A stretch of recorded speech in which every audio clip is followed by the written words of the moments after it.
นี่คือบริเวณวัดหลวงปู่เบี้ยนบ้านอ่างตำบลนาตาลอำเภอเต่างอยตอนเช้าตอนสายมื่อนี้ผู้ข่าพระนครผสมมาบริเวณ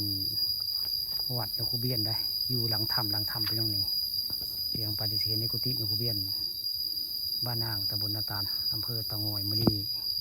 มาบริเวณวัดหลวงปู่เบี้ยนได้อ่างเก็บน้ำห้วยหินตาดแล้วมื่อนี้มาผู้เดียวได้หลานทรายบ่ได้มานำเลยมื่อนี้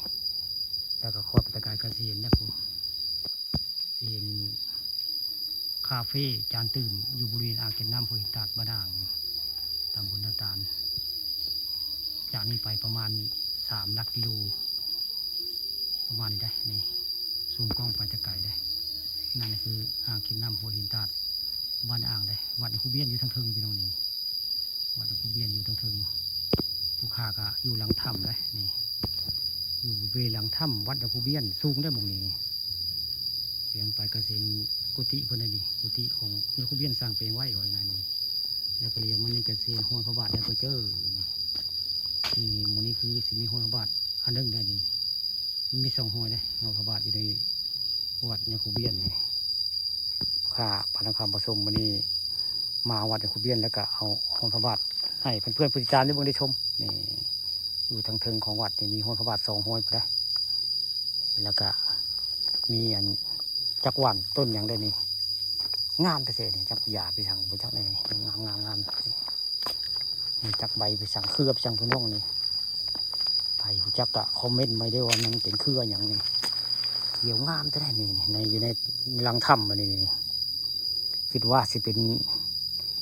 หักไม้หักหญ้าจะปานคำบ่ได้นี่ไปผู้จักคอมเมนต์มาได้มันเครืออย่างพี่น้องนี่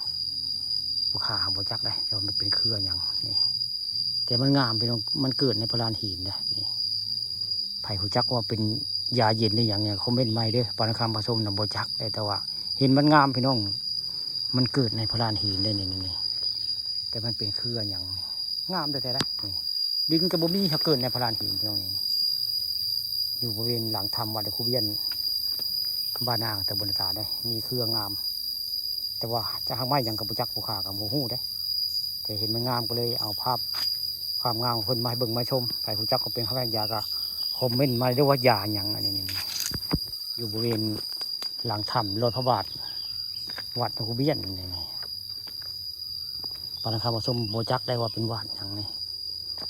วันนี้มาเอาภาพรอยพระบาทอยู่หลังวัดหลังถ้ำวัดหลวงปู่เบี้ยนมาเบิ่งมาชมวัดอันผู้หินตาดอันนี้วัดอ่างเก็บน้ำห้วยหินตาดบ้านอ่างตำบลนาตาลอำเภอเต่างอยได้ด้านหน้าพุ่นก็จะมีคาเฟ่ของจานตื่มไปง่ายพายากินยังกะมากินได้อาหารตามสั่งเลยอาหารแซ่บต้องมาร้านอาหารพี่ตื่มนะครูด้านหน้าเรียกไปจะมีร้านอาหารพี่ตื่มได้เปิดอาหารอยู่ริมน้ำอ่างเก็บน้ำบ้านนาตาลจุบ้านอ่าง